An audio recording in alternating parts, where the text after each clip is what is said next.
Okay, screen नजर आ रही है आप लोगों को?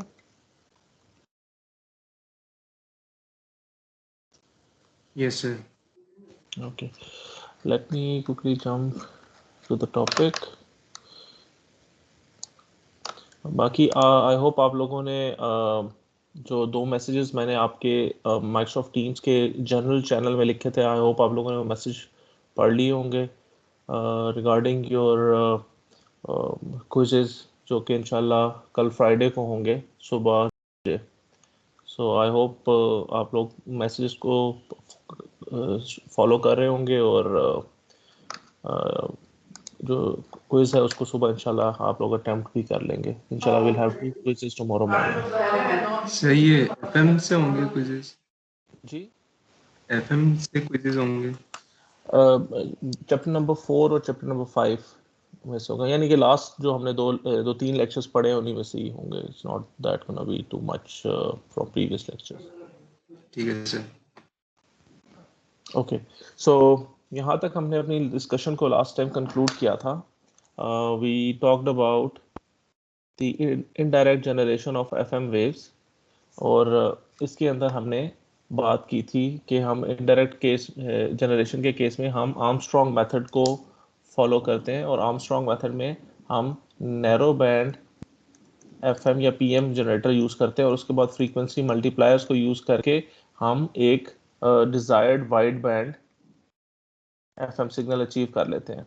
और ये जो हमने फ्रीक्वेंसी मल्टीप्लिकेशन का हमने एक प्रोसेस बीच में इंट्रोड्यूस किया था, उसका आर्किटेक्चर हमने डिफाइन किया था कि वो पहले एक मल्टीप्लायर स्टेज होती है, फिर फ्रीक्वेंसी ट्रांसलेशन होती है यूजिंग फ्रीक्वेंसी मिक्सर, और फिर एक दूसरी मल्टीप्लायर स्टेज के बाद आपको यहाँ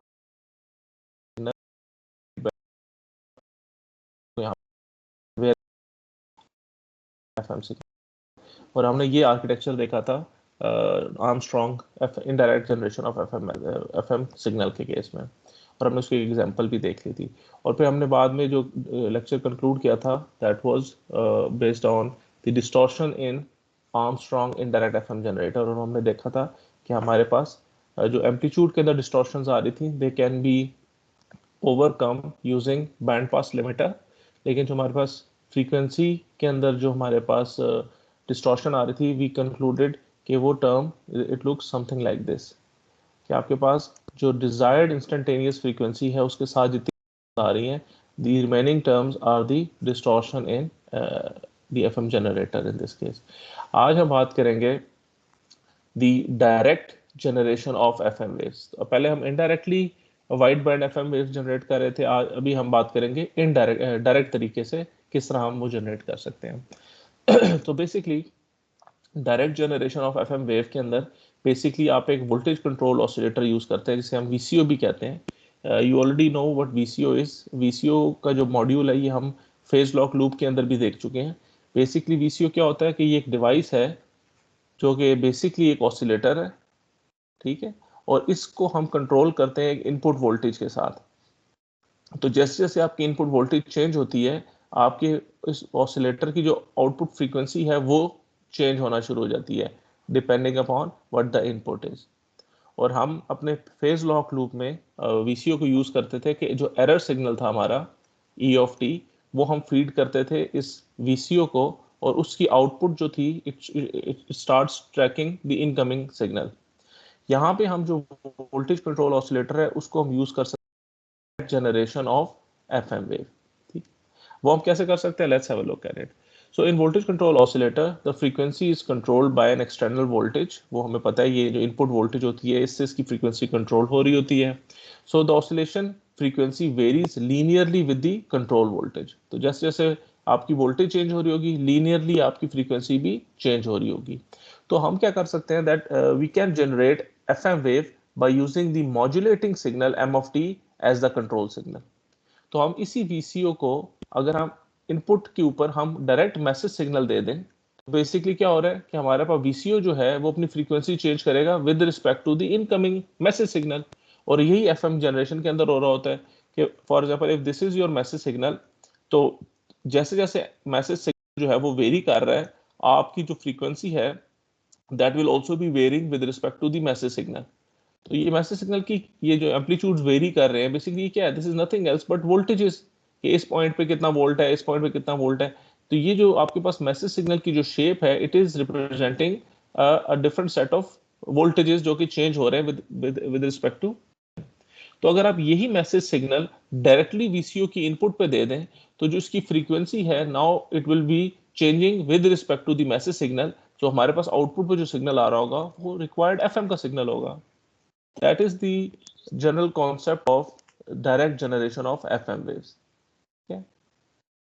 So basically हमारे पास जो instantaneous frequency है, वो हम already हमें पता है कि instantaneous frequency जो है वो आपकी free running frequency omega c, और उसमें हम KFMT जो है, this is your change in frequency delta omega. और हमें पता है कि हमारी instantaneous frequency डिपेंड कर रही होती है आपके मैसेज सिग्नल के ऊपर, कि जैसे जैसे आपका मैसेज सिग्नल चेंज हो रहा होगा, आपकी फ्री रनिंग फ्रीक्वेंसी भी चेंज हो रही होगी। फ्री रनिंग फ्रीक्वेंसी से मुराद क्या है, कि वो फ्रीक्वेंसी जब आप इनपुट जो है, फॉर एग्जांपल इनपुट आपकी एम ऑफ टी जो है, if it is equal to zero, तो इसका मतलब है कि ये जो चीज है, this will also be, this whole term will be zero. तो फ्री रनिंग फ्रीक्वेंसी का मतलब होता है कि आपका ऑसिलेटर, जब आप इसको कोई इनपुट ना दें, तो ये ऑसिलेटर जो फ्रीक्वेंसी जनरेट करेगा, that is the free running frequency omega c. लेकिन जैसे जैसे मैसेज सिग्नल जो एम ऑफ टी है ये चेंज होगा, आपके पास जो इंस्टेंटेनियस फ्रीक्वेंसी है वो भी चेंज होना शुरू हो जाएगी with respect to message signal. Okay, so the carrier frequency is directly varied by the message through voltage control oscillator. तो जो हम ये जो मैसेज सिग्नल है ये हम डायरेक्टली वीसीओ को दे देते हैं और हमें आउटपुट पे एफएम का सिग्नल मिलना शुरू हो जाता है। सो हम ये जो वीसीओ है हमारे पास, इसको कैसे वेरी करते हैं with respect to message signal. तो हम इसका कोई एक रिएक्टिव पैरामीटर जो है हम उसको वेरी कर सकते हैं with respect to message signal, so that it can generate a variable frequency. और जो रिएक्टिव पैरामीटर्स हैं वो उसकी या कैपेसिटेंस है या उसकी इंडक्टेंस है। तो आप ये जो वीसीओ आप यूज करते हैं, या इसका कैपेसिटर, इसके अंदर जो कैपेसिटेंस यूज हो रही है वो वेरिएबल यूज कर लें, या आप इसकी इंडक्टेंस यूज कर लें विच इज वेरिएबल। इसका मतलब है कि अगर आप इसकी कैपेसिटेंस चेंज करेंगे तो कॉरेस्पॉन्डिंग उसकी फ्रीक्वेंसी भी चेंज हो रही होगी, या आप इसकी इंडक्टेंस चेंज करें तो कॉरेस्पॉन्डिंग इसकी फ्रीक्वेंसी भी चेंज हो रही होगी। तो जो फ्रीक्वेंसी ऑफ ऑसिलेशन है आपकी इस वीसीओ की, वो डिफाइन होती है बाय दिस एक्सप्रेशन। नॉर्मली हम इसको लिखते हैं f naught is equal to 1/2 pi L C. This is the frequency of oscillation of a particular oscillator. तो ये अगर 2 पाई हम इधर यहाँ पे लिख लें, तो this thing will become omega naught which is equal to 1/एल सी। तो हमें देखने से ही पता चल रहा है कि आपके पास जो फ्रीक्वेंसी ऑफ ऑसिलेशन है ओमेगा नॉट, ये डिपेंड कर रही है इंडक्टेंस और कैपेसिटेंस के ऊपर। तो अगर मैं इंडक्टेंस या कैपेसिटेंस में से किसी एक चीज को अगर वेरी करूं विद रिस्पेक्ट टू टाइम, तो मेरे पास जो फ्रीक्वेंसी ऑफ ऑसिलेशन है वो चेंज होना शुरू हो जाएगी। ठीक है, तो इससे हमें पता चलता है कि आप इस ऑसिलेटर को कंट्रोल कर सकते हैं by controlling one of its reactive parameter. For example हम अज्यूम करते हैं कि इसकी जो कैपेसिटेंस है वो वेरी होती है with respect to message signal, हम यानी कि कैपेसिटेंस को चेंज कर रहे हैं। So if the capacitance C is varied by the modulating signal m of t, तो हम उस चेंज को रिप्रेजेंट कर सकते हैं इस तरह कि आपकी जो करंट कैपेसिटेंस है आपके इस वीसीओ के अंदर, that is equal to C naught minus K M T, where M T is the message signal जिसको यूज करके आप चेंज इन कैपेसिटेंस इंट्रोड्यूस कर रहे हैं। और अगेन सी नॉट जो है वो उसकी वो कैपेसिटेंस है कि when you will not have any input to this particular VCO. तो हम कहते हैं कि ये हमारी करंट कैपेसिटेंस है depending upon what my message signal is m of t at that particular time. तो मेरे पास जो फ्रीक्वेंसी जनरेट हो रही होगी omega naught will be equal to 1/√LC। इसके अंदर मैं सी की जगह रिप्लेस कर दूंगा सी naught minus K M T. Basically हम करना क्या चाह रहे हैं यहाँ पे, हम कैपेसिटेंस और फ्रीक्वेंसी के बीच में एक रिलेशनशिप आइडेंटिफाई करेंगे कि इज इट इवन पॉसिबल कि अगर हम कैपेसिटेंस को इस तरह चेंज करते हुए जाएं, तो does it corresponds directly to a change in frequency as well. क्या मेरे पास वो del F over f m, यानी वो जो मेरे पास मॉड्यूलेशन इंडेक्स का कॉन्सेप्ट आ रहा था beta which was del f upon f m, क्या ये चीज हम रिप्रेजेंट कर सकते हैं इन टर्म ऑफ कैपेसिटेंस और नॉट। अगर हम ये कर सकते हैं तो इसका मतलब है कि yes, if we change one of the reactive components, तो we can actually achieve the desired output as well. So इस केस में हमने यहाँ पे इस एक्सप्रेशन को सब्स्टिट्यूट कर दिया। सी नॉट आप यहाँ पे कॉमन ले तो सी नॉट बाहर आ जाएगा, तो यहाँ पे सी नॉट डिवाइड हो जाएगा यहाँ पे, ठीक है। उसके बाद हमने क्या किया, इस square root L C naught को हम बाहर ले आए, और ये जो वाली पूरी की पूरी टर्म है इसके ऊपर हमने 1/2 ऊपर लिख दिया है। The 1/2 represents the square root this one. अब हमारे पास ये वाली टर्म आ गई है which is representing omega naught. अब इसके अंदर हम क्या करते हैं, हम यहाँ पे टेलर सीरीज एक्सपेंशन लगाते हैं, और टेलर सीरीज एक्सपेंशन कहती है कि 1 + x raise to power n जो है इसको हम एक्सपैंड कर सकते हैं 1 + nx से, and you can leave all the other higher order terms only if the magnitude f of x is far less than 1। अगर ये कंडीशन फुलफिल होती है तो आप 1 + x raise to power n को 1 + nx के साथ आप उसको कर सकते हैं अप्रॉक्सीमेट। सो अगर यही हम टेलर सीरीज एक्सपेंशन इस पार्ट, तो ये हमारे पास जो पार्ट आ रहा है ये रेज टू पावर 1/2 है, तो अगर ये तो डिनोमिनेटर में है, इसको हम न्यूमिनेटर में ले जाएं, it will become 1 - kmt divided by c naught raise to power -1/2। तो अगर मैं इसको इस एक्सप्रेशन के साथ कंपेयर करूं एंड अज्यूम ये पूरी की पूरी टर्म विद नेगेटिव साइन, ये मेरे पास x है, क्योंकि यहाँ पे प्लस होना चाहिए if we compare it with this expression. So -kmt upon c not ये मेरे पास x है, और n मेरे पास -1/2 है, ये जो n है। तो if I substitute the values here, तो मेरे पास ये एक्सप्रेशन आती है w नॉट की, ये 1/LC नॉट वही है जो ये आ रहा था, एंड मेरे पास यहाँ पे वैल्यू आ जाती है 1 + kmt/2c नॉट, ठीक है। एंड द कंडीशन इज ये जो kmt/c नॉट है this has to be far less than 1। Okay, इसी चीज को हम आगे कंटिन्यू करते हैं, तो हमारे पास ये एक्सप्रेशन आ जाती है omega naught is equal to 1/√LC naught which is equal to 1 + kmt/2c naught. इसके अंदर हम what we can do is we already know पास जो ओमेगा सी है दैट इज, यानी कि जो हमारे पास फ्री रनिंग फ्रीक्वेंसी है वो 1/LC के बराबर होता है, ठीक है। और जब हम फ्री रनिंग फ्रीक्वेंसी की बात करेंगे, इट मींस जब आपने इनपुट नहीं दी, तो we are actually talking about the capacitance जब आपने इनपुट नहीं दी, तो हम इस पूरी पार्ट को रिप्लेस कर सकते हैं ओमेगा सी के साथ। So the next step would be कि आप इस पूरी एक्सप्रेशन को you can write it down as omega naught is equal to omega C plus kfmt, ठीक है। तो इसका मतलब ये है कि हमने यहाँ पे थोड़ी सी मैनिपुलेशन की है, और वो क्या है कि हमने ओमेगा सी को रिप्लेस कर दिया 1/√LC नॉट से, और हमने kf की एक टर्म इंट्रोड्यूस की है which is equal to k times omega c over 2c naught, क्योंकि ओमेगा सी इससे भी मल्टीप्लाई हो रहा है। सो ये जो हमने kf की टर्म वो इस kf को रिप्रेजेंट कर रही है, ठीक है। तो अब मेरे पास वही टर्म आ गई है omega naught is equal to omega C plus kfmt, जो इन टर्म्स ऑफ फ्रीक्वेंसी हम देखते हैं जब हम एफएम सिग्नल को रिप्रेजेंट करते हैं। लेकिन इसके अंदर जो kf की टर्म है वो है k omega c over 2 naught, और जो ओमेगा सी की टर्म है that is represented as 1/√LC naught. तो बेसिकली हमने क्या किया कि फ्रीक्वेंसी को इन टर्म्स ऑफ कैपेसिटेंस हमने डिफाइन कर दिया यहाँ पे, ठीक है।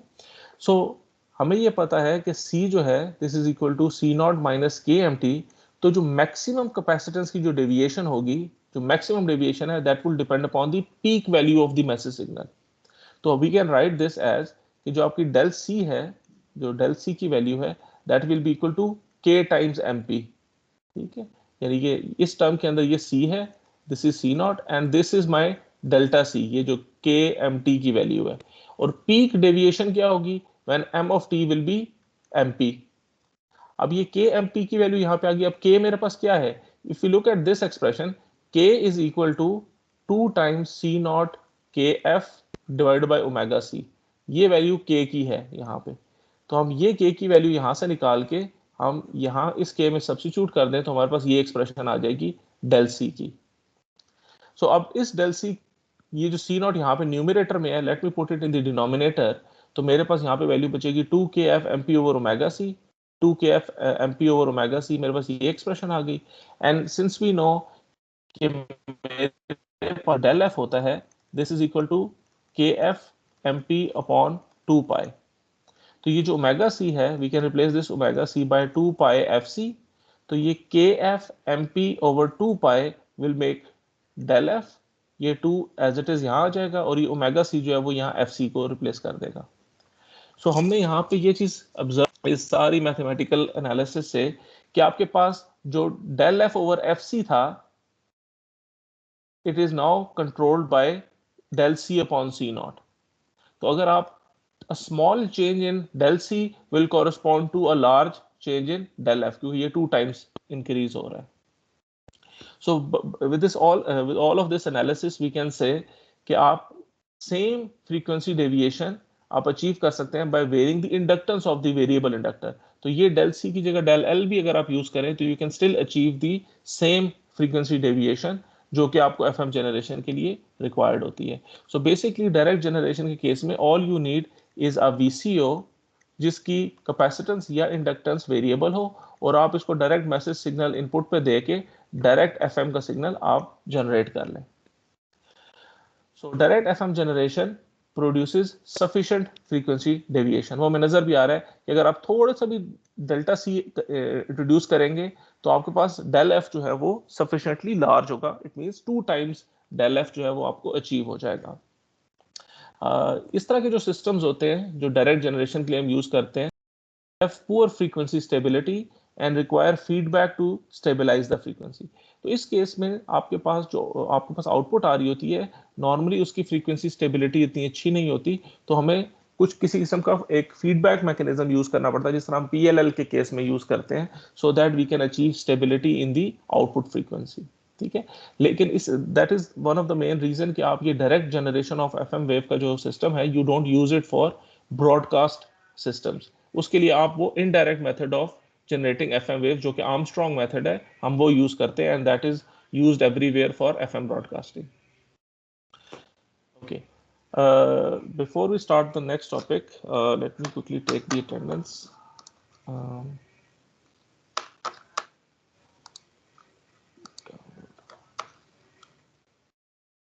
Okay, so हमने अभी तक अपनी डिस्कशन जो कंक्लूड की, we talked about the FM signals, we talked about the bandwidth of FM signals and then we talked about the generation of FM signals.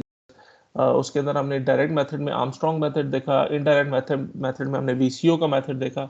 अभी जो हम बात करेंगे, we are going to talk about how we can actually demodulate these FM signals. So हमारे पास अगर FM signal achieve हमें मिल चुका है, phi FM हमें मिल चुका है, इस phi FM से आप डायरेक्ट दोबारा मैसेज सिग्नल कैसे रिकवर कर सकते हैं। सो हमें ये पता है कि FM सिग्नल्स के अंदर जो इन्फॉर्मेशन होती है वो उसकी इंस्टेंटेनियस फ्रीक्वेंसी में एग्जिस्ट कर रही होती है, कि जो इंस्टेंटेनियस फ्रीक्वेंसी है आपके FM सिग्नल की वो चेंज हो रही है with respect to message signal. So if I am able to find out the instantaneous frequency, all I have to do is कि अगर मुझे ओमेगा आई पता चल जाए, मैं उसमें से free running frequency omega c minus करूं और उसको KF से डिवाइड कर दूं, तो मुझे मैसेज सिग्नल मुझे मिल सकता है। तो basically I need to find out the instantaneous frequency of that particular signal. तो FM सिग्नल में तो आपको पता है कि आपकी जो फ्रीक्वेंसी है वो हर इंस्टेंट के ऊपर चेंज हो रही है, जैसे जैसे मेरा मैसेज सिग्नल चेंज हो रहा है। So somehow I need to keep track of the instantaneous frequency. If I am able to track the instantaneous frequency, I am able to find out the message signal. ये एक general method है जिसे हम message signal जो है वो recover कर सकते हैं FM सिग्नल के सिग्नल में से। तो जो FM डीमॉड्यूलेशन है, it can be achieved using different techniques. Number 1 है फ्रीक्वेंसी डिस्क्रिमिनेटर का। फ्रीक्वेंसी डिस्क्रिमिनेटर क्या है? ये आपकी फ्रीक्वेंसी टू वोल्टेज कन्वर्टर है। कि जिस तरह आपने एक VCO जो है वो यूज करते हैं कि हम उस VCO को इनपुट पे मैसेज सिग्नल दें या कोई वोल्टेज दें, फॉर एग्जांपल V इन करें, तो हमें आउटपुट पे एक खास फ्रीक्वेंसी जो है वो हमें मिलना शुरू हो जाती है। तो जो आपके पास फ्रीक्वेंसी डिस्क्रिमिनेटर होते हैं, ये इसका ऑपोजिट काम कर रहे होते हैं कि आप उसकी इनपुट पे खास फ्रीक्वेंसी दें तो वो आपको आउटपुट पे वोल्टेज देना शुरू हो जाएंगे। ठीक है, अभी जो फ्रीक्वेंसी टू वोल्टेज कन्वर्टर होता है, बेसिकली इनका स्ट्रक्चर क्या होता है? They are actually a differentiator plus envelope detector. ये इस कॉम्बिनेशन का जो सिस्टम होता है, this is known as a frequency discriminator and it is a frequency to voltage converter. हम ये देखेंगे कि ये कैसे बेसिकली काम करता है। ओके, सेकंड जो हमारे पास मेथड है वो है जीरो क्रॉसिंग डिटेक्टर।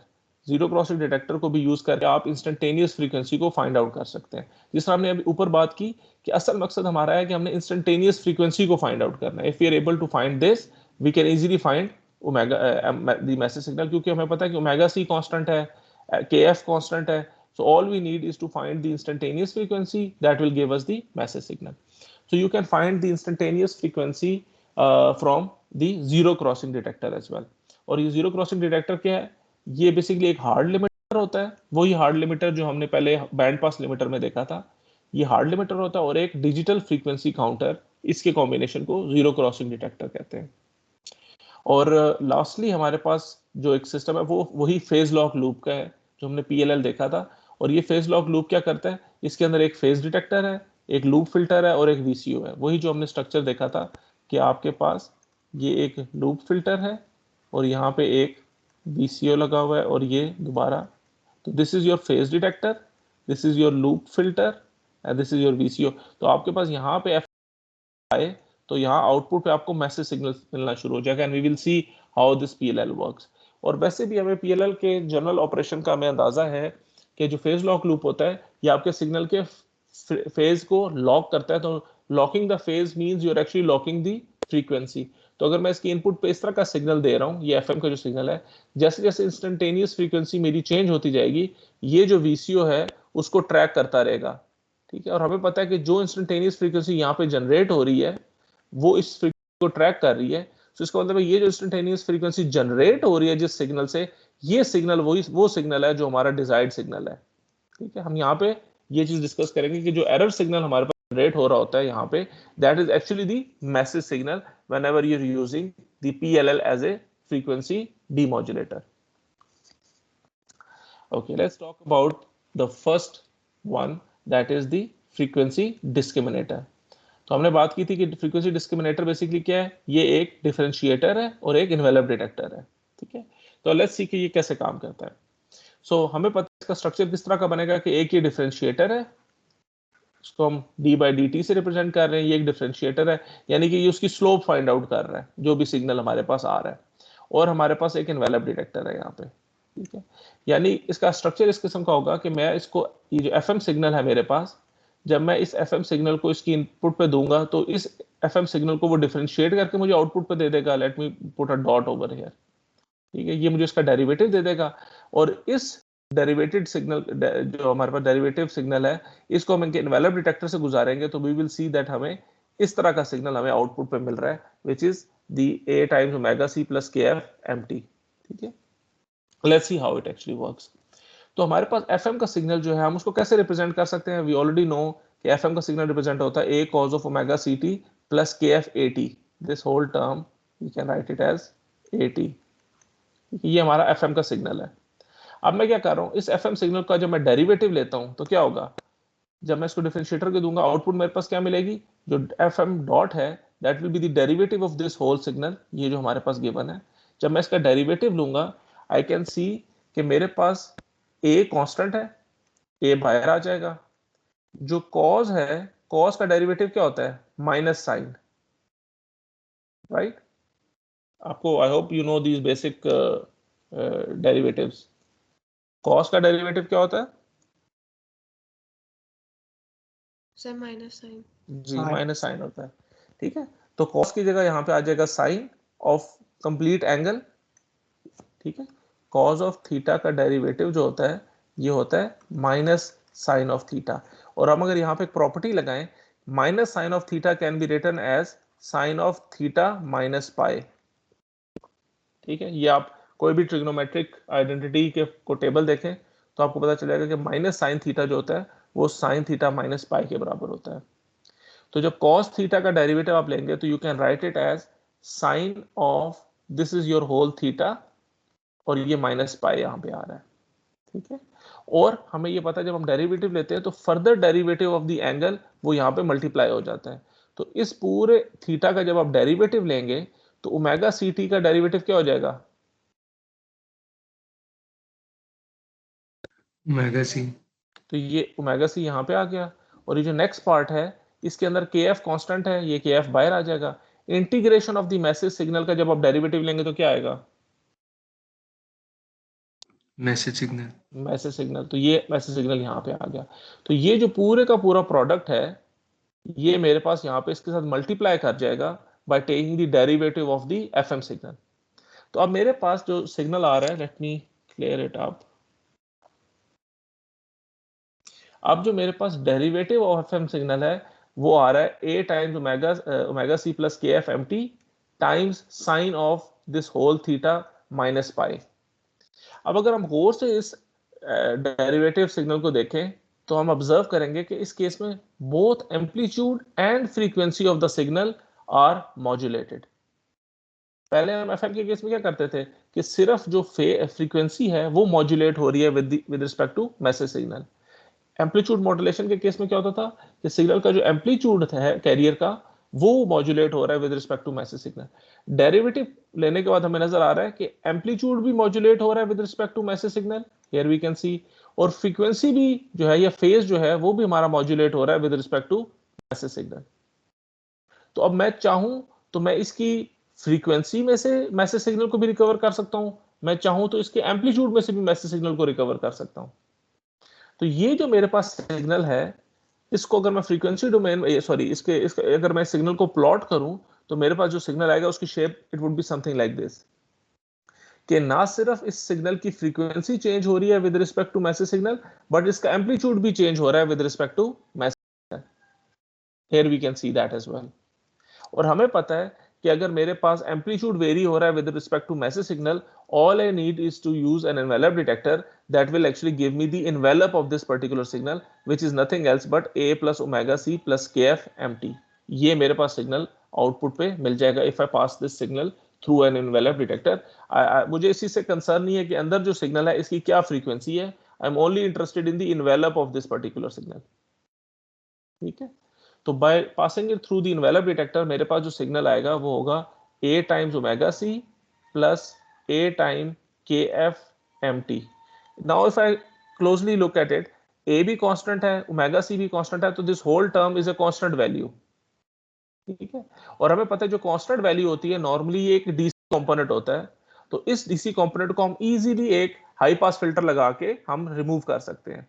तो हम इसके आगे एक हाई पास फिल्टर लगाएं, ये कंपोनेंट खत्म हो जाएगा, you will only left with this component which is nothing else but your message signal scaled by this constant value। a भी constant है, kf भी constant है, so you have actually obtained a message signal at the output of this system only by applying it through a high pass filter।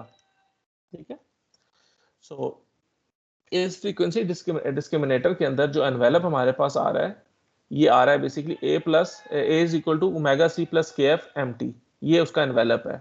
लेकिन अगर आपको याद होगा हमने एक कंडीशन इंट्रोड्यूस की थी व्हेनेवर वी टॉक अबाउट कि क्या आप एनवेलप डिटेक्टर यूज कर भी सकते हैं या नहीं। फॉर दैट हमें पता है कि हमारे पास a प्लस एम टी जो है this has to be greater than equal to 0। ठीक है, ये कंडीशन अगर आपकी सेटिस्फाई होगी only then you can apply envelope detector. तो क्या इस केस में हमारे पास ये जो एक्सप्रेशन आ रहा है is this expression a plus M T, क्या ये ग्रेटर देन 0 हो रहा है कि नहीं हो रहा। ठीक है, इस एक्सप्रेशन को हम इससे कैसे रिलेट कर सकते हैं, ये a omega c plus a के एफ एम टी, ये हमारे पास एक्सप्रेशन बन रही है। इसका मतलब है representing the constant term a और ये जो पूरी की पूरी टर्म है this is representing this message signal m of t। तो ये term this term has to be far greater than this term, a should be far greater than mt, only then you will be getting it greater than 0। ठीक है, अब आप गौर से देखें ये जो kfmt है, kfmt किस चीज को रिप्रेजेंट कर रहा होता है, ये मेरे डेल ओमेगा को रिप्रेजेंट कर रहा होता है। जब हम देखते हैं instantaneous frequency is omega c plus kfmt, ये क्या चीज है, this is the change in और the deviation in the frequency. ठीक है, और ओमेगा सी जो है ये मेरी कैरियर फ्रीक्वेंसी है। ठीक है, तो जब मैं ओमेगा सी और डेल ओमेगा को कंपेयर करता हूं, वी नो कि जो आपका डेल ओमेगा है it is far less than your carrier frequency. Deviation तो आपके पास फ्यू किलोहर्ट्ज की है लेकिन कैरियर फ्रीक्वेंसी तो मेगाहर्ट्ज में है। तो जो पीक डेविएशन आपके पास होगी, the maximum deviation that you can have will always be less than your carrier frequency. So if your carrier frequency is greater than del omega, इसका मतलब है कि this part is greater than this part, so it means a is greater than mt, so this condition will be satisfied। So it means omega c plus kf mt will always be greater than 0 for all t, so it means you can actually use envelope detector in frequency discriminator। okay, So m of t can be obtained by using envelope detector of the derivative of the FM signal. So the amplitude A of the incoming FM carrier is assumed constant, otherwise the envelope will have the time varying effects of.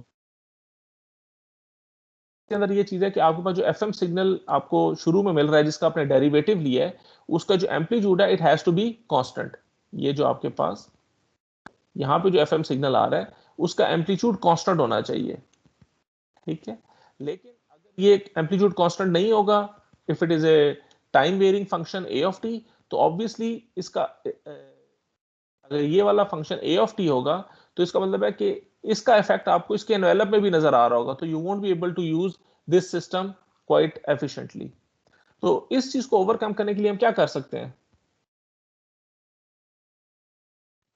Band pass limiter. जी, हम इससे पहले एक band pass limiter लगा दें ताकि हमें इसका amplitude constant मिले, सो दैट इस एम्पलीट्यूड का कोई इफेक्ट यहाँ एनवेलप के अंदर ना आ रहा हो, ठीक है। यही बात यहाँ पे कर रहा है कि before applying input to a frequency discriminator the fluctuation in amplitude due to channel fading, क्योंकि हमें पता है कि डिस्टॉर्शंस की वजह से एम्पलीट्यूड वेरी कर सकता है, तो हम उसको रिमूव कर देते हैं using a band pass limiter.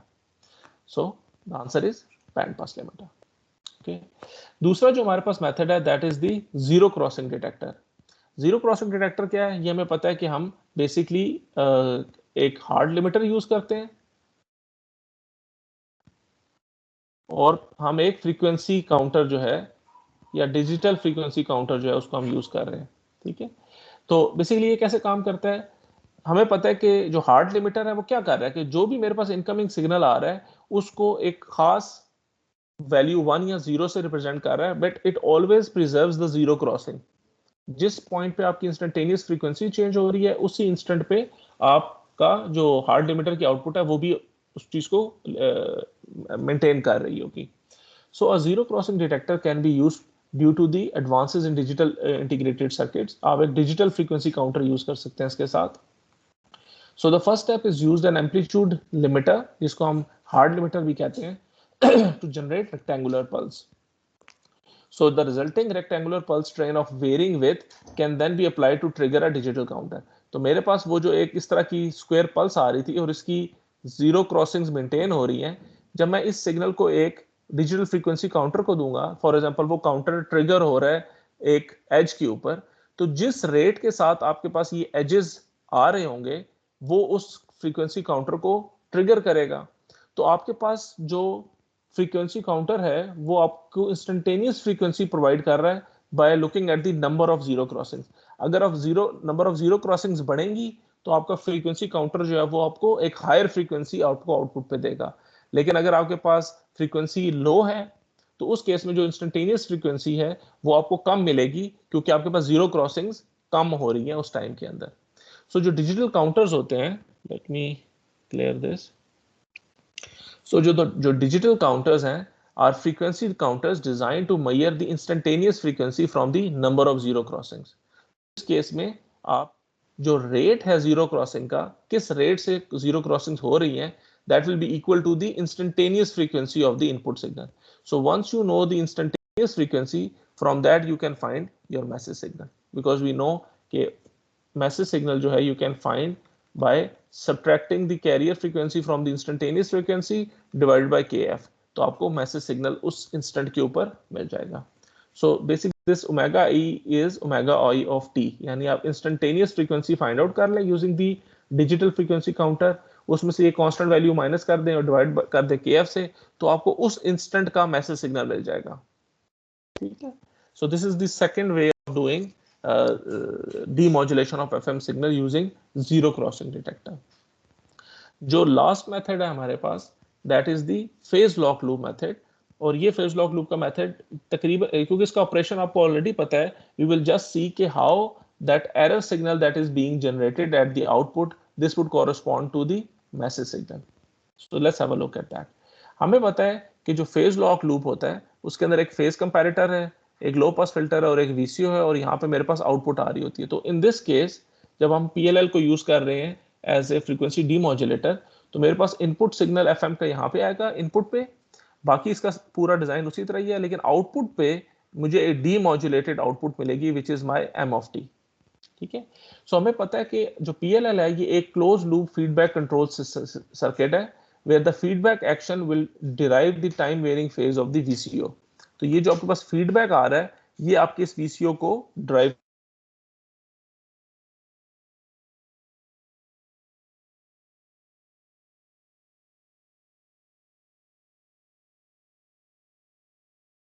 To the incoming phase. तो जो आपके पास थीटा आई इनपुट पे होगा, जो थीटा नॉट ये VCO जनरेट कर रहा है, फेज कंपैरेटर मुझे यहाँ पे उनका डिफरेंस दे देगा, थीटा आई माइनस थीटा नॉट। ठीक है, और चूंकि ये एक मल्टीप्लायर है तो मुझे थीटा आई प्लस थीटा नॉट भी मिलेगा और थीटा आई माइनस थीटा नॉट मिलेगा। और हमें पता है ये जो लो पास फिल्टर है ये सिर्फ डिफरेंस कंपोनेंट को पास करेगा, ये सम कंपोनेंट सब्ट्रैक्ट हो जाएगा। अब ये जो डिफरेंस एंगल सिग्नल मुझे मिल रहा है theta E, this will corresponds to an error signal E of T जो मुझे यहाँ आउटपुट पे मिल रहा है। So if the error signal will exist, हम इस VCO को दोबारा चेंज करेंगे सो दैट थीटा आई और थीटा नॉट जो है वो सेम हो जाए और एरर सिग्नल 0 हो जाए। ठीक है, सो हम इसी कॉन्सेप्ट को यूज करेंगे for demodulation of FM signal. इस केस में हम अज्यूम करते हैं दैट जब हम इस फेज लॉक लूप को यूज कर रहे हैं एज ए फ्रीक्वेंसी डीमॉड्यूलेटर, तो हम इनिशियली क्या अज्यूम करते हैं that we have adjusted the VCO so that when the control voltage is 0 two conditions are satisfied. तो हम पहला काम ये अज्यूम करते हैं कि अगर हम इस PLL को यूज कर रहे हैं एज ए फ्रीक्वेंसी डीमॉड्यूलेटर, तो पहली चीज हम ये अज्यूम कर रहे हैं कि आपकी जो VCO है अनमॉड्यूलेटेड कैरियर FC के बराबर होगा जब आपकी इनपुट इज इक्वल टू 0 है।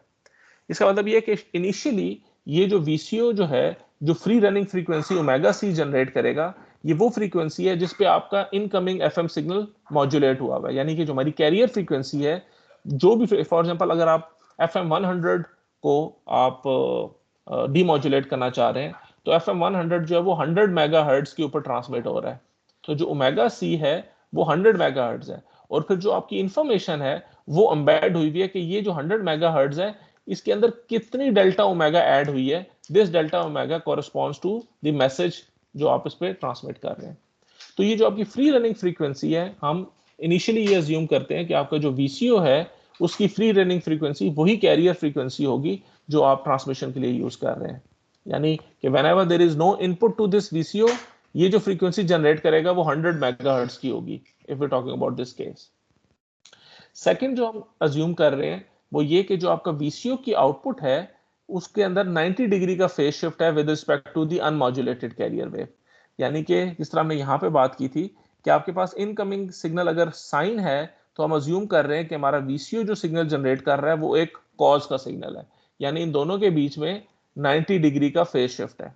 This is what you are assuming right now. और ये वो इसकी जनरल ब्लॉक डायग्राम है जो हमने लास्ट टाइम देखी थी कि हम इस पूरे सिस्टम को in terms of block diagram कैसे रिप्रेजेंट कर सकते हैं। It is just that block diagram. So with these two assumptions हम इस फेज लॉक लूप को डिस्कस करते हैं, how it can be used to demodulate the FM signal. So let's have a small PLL analysis. तो हमें पता है कि जो इंस्टेंटेनियस फ्रीक्वेंसी है VCO की, it is represented as omega I of t is equal to free running frequency plus C times E naught t। If you remember कि हमने कहा था C जो है ये कांस्टेंट है और E नॉट जो है ये वो एरर टर्म है जो कि आप VCO को फीडबैक कर रहे हो। इस एरर सिग्नल और इस कांस्टेंट का जो प्रोडक्ट होगा that will change the free running frequency of the VCO, so that will ultimately change the instantaneous frequency of the VCO. So VCO WC is the free running frequency, C is the constant और इसको हम sensitivity factor, constant sensitivity factor भी कहते हैं, और VCO और इसको हम रेडियंस पर सेकंड पर वोल्ट्स में मेजर करते हैं इस फैक्टर को कि कितने रेडियंस पर सेकंड यानी कितने ओमेगा चेंज होगा with respect to the incoming voltage. तो जैसे जैसे इनकमिंग वोल्टेज चेंज होगा correspondingly this much frequency will be changed. So if VCO output is B cos of omega CT plus theta naught, ये जो हमने यहाँ पे देखा था कि B cos of omega CT plus theta naught अगर VCO की आउटपुट है तो इस केस में the instantaneous frequency is given by taking the derivative of the angle। तो वो हम कैसे फाइंड आउट कर सकते हैं कि हम ये जो एंगल है omega CT plus theta naught, ये जो थीटा है हमारे पास एंगल, इसका हम डेरिवेटिव ले लेते हैं। जब हम इसका डेरिवेटिव लेंगे तो omega C T will become omega C and theta naught will become delta D by D T of theta naught. ये मेरे पास इंस्टेंटेनियस फ्रीक्वेंसी आ गई है VCO की। ठीक है, सो हमें पता है कि ये जो थीटा नॉट डॉट है, यानी कि ये जो डेरिवेटिव है थीटा नॉट डॉट, ये किसके बराबर है? ये CE नॉट के बराबर है, because we already know that this is the instantaneous frequency of a VCO, कि ये जो एलिमेंट है ये इस थीटा नॉट डॉट को रिप्रेजेंट कर रहा है। तो I can write theta naught dot as CE naught. ठीक है, साथ हमने ये बात की थी कि जो एरर एंगल है ये थीटा आई माइनस थीटा नॉट के बराबर है, जो हमारे पास फेज कंपैरेटर के बाद मुझे जो आउटपुट मिलती है। तो इस रिलेशनशिप में से मैं थीटा नॉट की वैल्यू निकाल सकता हूं। तो theta naught T is equal to theta I T minus theta E T. तो सिर्फ मैंने क्या किया, इस थीटा आई को मैं उस साइड पे ले गया हूं, तो मेरे पास ये एक्सप्रेशन आ गई है थीटा नॉट की। सो अगर फॉर एग्जांपल VCO जो है it is locked to the input signal frequency, जैसे जैसे मेरी इंस्टेंटेनियस फ्रीक्वेंसी चेंज हो रही है FM सिग्नल की, तो हम ये कहेंगे कि हमारा जो VCO है ये लॉक हो चुका है इनकमिंग सिग्नल से। ठीक है, so if that is the case, तो उस केस में जो थीटा ई है वो मेरे पास 0 के बराबर होगा। दैट मीन्स कि जो थीटा नॉट डॉट है that will be equal to theta I dot, क्योंकि theta naught T theta I T के बराबर है। So if theta naught is equal to theta I, we can easily say that theta dot will be equal to theta I dot, दोनों same होंगे। तो I can say कि आपके पास जो theta I dot है, this one, let me just clear it that you can, okay, so अब इस केस में हमें पता चल गया जो theta naught dot है this is equal to theta I dot and we know that theta naught dot is equal to CE naught। तो मैं यहाँ पे इस थीटा नॉट डॉट को CE नॉट से रिप्रेजेंट कर देता हूं। तो I can replace this thing by E naught T is equal to 1 by C theta I dot. ठीक है, मैंने सिंपल C को उस साइड पे मैं ले गया हूं। ठीक है, दिस इज T। अब जो मेरी इनकमिंग सिग्नल का एंगल है, we already know that incoming signal का जो एंगल है, look this is omega CT plus theta IT, ये इसके बराबर है। ठीक है, तो अगर मैं इनकमिंग एंगल का डेरिवेटिव ले लेता हूं, तो हियर आई कैन सी कि जो मेरा इनकमिंग सिग्नल है वो क्या है, वो एक FM का सिग्नल है। This is FM T which is A cos of omega CT plus KF alpha T। ये मेरा इनकमिंग FM सिग्नल है and this is the theta I of T, incoming signal का एंगल। तो जब मैं इस इनकमिंग सिग्नल का angle का ये जो डेरिवेटिव लूंगा, तो जो ओमेगा CT है, दिस ओमेगा CT, ये ओमेगा C के बराबर आ जाएगा विच इज दिस वन, और ये जो पार्ट है this is equal to the derivative of this part. और इसका जब हम डेरिवेटिव लेंगे तो यू कैन सी कि KF कांस्टेंट है, ये बाहर आ जाएगा, और जो अल्फा है this is nothing else but the integration of m alpha d alpha. Plus pi by 2 लिखने का मकसद क्या है कि हमारे पास जो VCO का सिग्नल है वो कॉज है, और जो इनकमिंग सिग्नल है, या for example incoming signal cause है और जो VCO है वो 90 डिग्री आउट ऑफ फेज है। तो दोनों को हम कैसे कंपेयर कर सकते हैं कि हम इनकमिंग सिग्नल के अंदर एक पाई बाय 2 का फेज ऐड कर दें, then both the signals will be same. But we will see कि ये करने या ना करने से हमें फर्क नहीं पड़ता, because we are taking the derivative of it. Let's see वो कैसे इस पे फर्क नहीं करता। सो अगर मैं इस एक्सप्रेशन को देखूं, जब मैं इसका डेरिवेटिव लूंगा तो d by D T KF constant है, ये जो टर्म है इसकी इंटीग्रेशन खत्म हो जाएगी इस डेरिवेटिव की वजह से, तो मेरे पास वैल्यू बचेगी KF MT। और ये चूंकि कांस्टेंट वैल्यू है, हमें पता है कि जब आप किसी कांस्टेंट का डेरिवेटिव लेते हो तो वो वैसे ही 0 हो जाता है। तो मेरे पास जो आउटपुट पे वैल्यू आएगी that will be E naught T will be equal to this KF MT divided by C। तो ये KF MT divided by C will be equal to my E naught T। तो जो मेरे पास error signal output पे आ रहा था E naught T, it is nothing else but KF upon C times MT। KF भी constant है, C भी constant है, तो हमें जो एरर सिग्नल आउटपुट पे मिल रहा होगा उस VCO उस PLL का, that is nothing else but my message signal. ठीक है, और इसका मतलब ये है कि जैसे ही आपका VCO आपकी इनकमिंग सिग्नल को ट्रैक कर रहा होगा, the moment it is lock to the input signal, आपके पास आउटपुट पे जो सिग्नल आ रहा होगा that will be your message signal. ठीक है, सो दस PLL will act as a FM demodulator। और PM के केस में आपके पास जो एरर सिग्नल आ रहा होगा, जिस तरह हमने यहाँ पे एरर सिग्नल की बात की थी, where is this one, E naught T is equal to K F upon C M T. ये है एफ एम के केस में। लेकिन अगर आपके इनपुट पे एक पीएम का सिग्नल आएगा तो जो एरर सिग्नल आपको मिलेगा वो हमें पता है, it will be K P upon C M dot T, क्योंकि आपके पास पीएम के केस में आपको derivative of the message signal आप कंसिडर कर रहे होते हैं। So in order to demodulate a PM signal, आपको इस पीएलएल के आगे एक इंटीग्रेटर लगाना पड़ेगा। So if you use an integrator at the output तो आपके पास डिजायर्ड मैसेज सिग्नल मिल जाएगा if the input signal was A PM signal. ठीक है, सो these are three different ways in which you can actually demodulate an FM signal, जिसके अंदर आपके पास फ्रीक्वेंसी डिस्क्रिमिनेटर है, आपके पास जीरो क्रॉसिंग डिटेक्टर है और फिर आपके पास PLL है। ओके, इसके आगे हमारे पास, let me see how much lengthy this topic is because we still have got 10 more minutes, but let me just have a look at it first.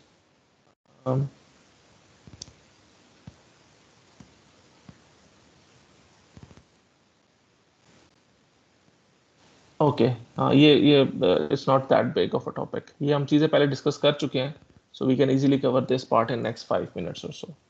So anyways, let's talk about the effects of non-linear distortion.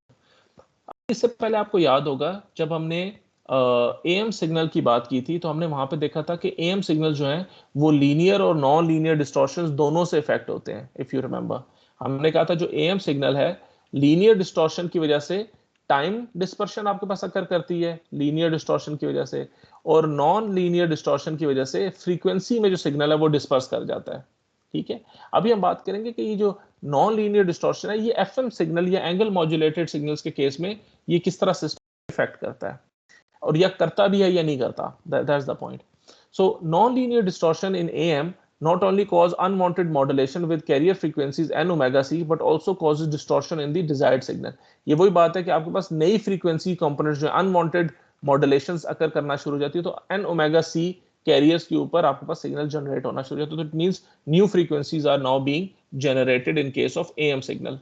सो जो हम दोबारा verify भी कर लेते हैं कि DSP SC signal जो होता है which is empty cause of omega ct, अगर मैं इसको एक नॉन लीनियर सिस्टम से गुजारूं जिसका इनपुट आउटपुट रिस्पांस इस इक्वेशन से गिवन है, so you substitute x of t with this expression and you put it here, you plug in all the values और आप इसको सिंप्लीफाई करें इस एक्सप्रेशन को तो आपके पास ये एक्सप्रेशन आ जाती है। You just applying trigonometric identities, तो आपके पास ये एक्सप्रेशन आ गई है। ठीक है, अब हमें नजर आ रहा है कि ये जो सिग्नल है इसके अंदर ये एक एम्पलीट्यूड है क्योंकि ये मैसेज सिग्नल है। ठीक है, ये भी मैसेज सिग्नल है, ये आपके पास कांस्टेंट है 3/4 कांस्टेंट है, ए कांस्टेंट है, ये पूरा का पूरा जो भी है ये चीज ये एक कॉज ऑफ ओमेगा ct से मल्टीप्लाई हो रहा है, और ये जो आपके पास पूरी की पूरी टर्म है ये कॉज 3 ओमेगा c से मॉड्यूलेट हो रही है। ठीक है, और ये सिग्नल आपको कब मिला है, जब आपने अपने DSB-SC सिग्नल को एक नॉन लीनियर सिस्टम से गुजारा है। तो अब इस केस के अंदर अगर मैं इसको एक बैंड पास फिल्टर से गुजारूं और ये 3 ओमेगा c वाला कंपोनेंट में डिस्कार्ड भी कर दूं तो मेरे पास जो नॉन लीनियर डिवाइस की जो आउटपुट आ रही है, आई कैन सी कि ये जो आउटपुट है it is particular signal. Ideally मेरा जो DSP-SC का सिग्नल था वो empty cause of omega ct था।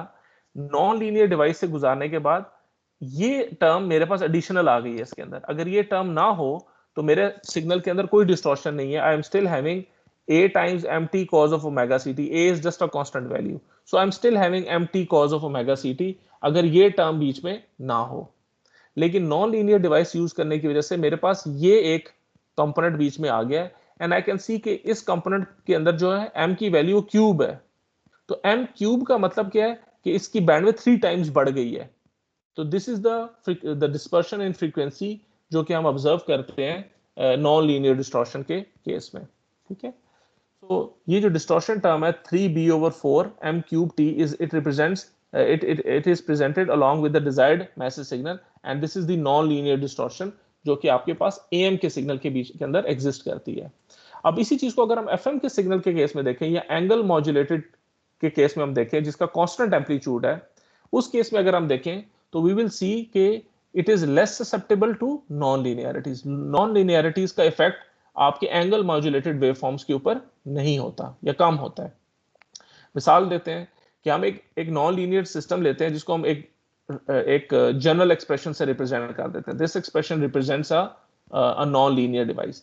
इसको अगर मैं एक एंगल मॉड्यूलेटेड सिग्नल दूं तो पहली बात तो ये कि मुझे नजर आ रहा है कि इस सिस्टम के अंदर मेरे पास जो ये जो फर्स्ट टर्म है, this is my desired term, और ये सारी डिस्टॉर्शंस हैं, स्क्वायर, क्यूब, फोर, जितनी भी हायर ऑर्डर टर्म्स हैं.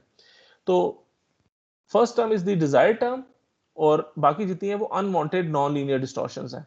तो अगर मैं एक angle modulated signal a cos of omega ct plus theta t, इसके अंदर ये जो थीटा t है, it can B kf at और it can also be kpmt. हम एक एंगल मॉड्यूलेटेड की बात कर रहे हैं, इसलिए ये दोनों में से कोई भी हो सकता है. इस सिग्नल को अगर मैं इस एंगल मॉड्यूलेटेड सिग्नल को अगर एक नॉन लीनियर डिवाइस को दूं, तो by substituting this value over here in all of these values and applying the trigonometric identity, तो आपके पास आउटपुट पे ये पूरी एक्सप्रेशन मिलेगी which is over here. तो ये एक कांस्टेंट है c0, then this c1 times omega ct plus theta t, then c2 times 2 times omega ct and 2 theta t, and then n times omega c times n theta t. क्योंकि हमें पता है कि ये वाली वैल्यू जब square होगी तो फ्रीक्वेंसी डबल हो जाएगी, डेविएशन भी डबल हो जाएगी. तो आई कैन सी कि फ्रीक्वेंसी भी डबल हो गई है और डेविएशन भी डबल हो गई है. लाइकवाइज n टाइम्स में भी फ्रीक्वेंसी n टाइम्स बढ़ जाएगी, डेविएशन n टाइम्स बढ़ जाएगी. ठीक है, और जो पहला कंपोनेंट है वो ओमेगा सी पे ही रहेगा और थीटा टी भी एज इट इज रहेगा. अब अगर हम एक इसको बैंड पास फिल्टर से गुजारे, cancel out all the higher order terms, और हमारे पास आउटपुट में जो सिग्नल आएगा it will be this signal. और हमें पता है क्योंकि अगर हम एक बैंड पास फिल्टर यूज कर रहे हैं तो ये डीसी कंपोनेंट भी फिल्टर आउट हो जाएगा क्योंकि ये एक लो फ्रीक्वेंसी कंपोनेंट है. तो हमें आउटपुट में जो सिग्नल मिल रहा है it is again c1 cos of omega ct plus theta t. तो हमें नजर आ रहा है ये सिग्नल और ये जो गिवन सिग्नल था, इन दोनों में कोई फर्क नहीं है. सो इसका मतलब है कि अनवांटेड डिस्टॉर्शन है वो हमारे एफएम सिग्नल को इफेक्ट नहीं कर रही. और यही बात यहाँ आगे हो रही है कि आपके पास जो ये जो हमारे पास कंपोनेंट्स आ रहे हैं, let me show you this as well, कि ये जो कंपोनेंट है ये ओमेगा सी पे सेंटर्ड है, ये कंपोनेंट 2 ओमेगा सी पे सेंटर्ड है, ये n ओमेगा सी पे सेंटर्ड है. तो अगर हमारी कैरियर फ्रीक्वेंसी लार्ज है, 100 मेगाहर्ट्ज है फॉर एग्जांपल, तो इसका मतलब है कि जो पहला कंपोनेंट था वो 100 मेगाहर्ट्ज पे सेंटर्ड है, जो दूसरा कंपोनेंट है वो 200 मेगाहर्ट्ज पे सेंटर्ड है. तो इसका मतलब है कि आपके पास सफिशिएंटली लार्ज ओमेगा सी हो तो जो ईच कंपोनेंट है वो they are separated in frequency domain by quite significant value. So a band pass filter centered at omega c with bandwidth equal to BFM और BPM, आप ये C1 cos omega ct plus theta t की expression को आप निकाल सकते हैं without any distortion. ये जो हमने अभी पीछे डिस्कस भी कर लिया. तो इस केस में आपके पास एक इम्यूनिटी डेवलप हो जाती है फ्रॉम नॉन लीनियर डिस्टॉर्शन, और यही एक वजह है कि आप एंगल मॉड्यूलेशन को बहुत सिग्निफिकेंटली यूज करते हैं क्योंकि नॉन लीनियर डिस्टॉर्शन इसके ऊपर इफेक्ट नहीं करती. So the constant amplitude of FM gives it kind of immunity to rapid fading, और जो rapid fading can be eliminated by using the automatic gain control और अ बैंड पास लिमिटर. तो इसका मतलब है कि ये तो बात होगी फ्रीक्वेंसी डिस्पर्शन की, कि नॉन लीनियर डिस्टॉर्शन की वजह से आपके सिग्नल को कोई इफेक्ट नहीं हो रहा if you are using an angle modulated waveform. अगर आपके पास एम्पलीट्यूड वेरिएशंस भी आ रही हैं तो you can easily use a band pass limiter again to make the amplitude constant. So it means कि ख्वाह आपके पास रैपिड फेडिंग हो या आपके पास नॉन लीनियर डिस्टॉर्शन हो, दोनों के केस में जो आपका एंगल मॉड्यूलेटेड वेवफॉर्म है ये ज्यादा इम्यून है इस किस्म की डिस्टॉर्शन की वजह के केस में. इसी वजह से जो एफएम है it was an attractive technology at its time, और आपकी जो 1G सेलुलर फोन सिस्टम थे, आजकल जिस तरह 5G आने वाला है, तो जो 1G सेलुलर फोन सिस्टम थे they actually used FM for its transmission. ठीक है, सो हमारे पास जो 1G सर्विस है वो प्योर एनालॉग थी, and at that time FM was actually used for transmission. फिर 2G से आपके पास डिजिटल ट्रांसमिशन जो है वो शुरू हो गई थी. ठीक है, so we can easily see कि आपके पास नॉन लीनियर डिस्टॉर्शन और रैपिड फेडिंग्स जो हैं they don't affect your FM system. That is why we normally prefer FM over AM. लेकिन एएम की अपनी एडवांटेजेस है, जिस हमने बात की थी कि लॉन्ग डिस्टेंस कम्युनिकेशन के लिए आप एएम को यूज करते हैं. हाँ जी, बस let's conclude the lecture here. इंशाल्लाह हम कल की क्लास में will try to finish this chapter. चले ठीक है, थैंक यू वेरी मच. इंशाल्लाह कल सुबह 9 बजे आपको आपके क्विज़ेस अपीयर हो जाएंगे. तो और मैं इंशाल्लाह 9:30 बजे जो है आपको ज्वाइन करूंगा. I will be present at 9 o'clock as well, but the quiz will appear to you at 9 o'clock in your general tab. Best of luck. अल्लाह हाफिज.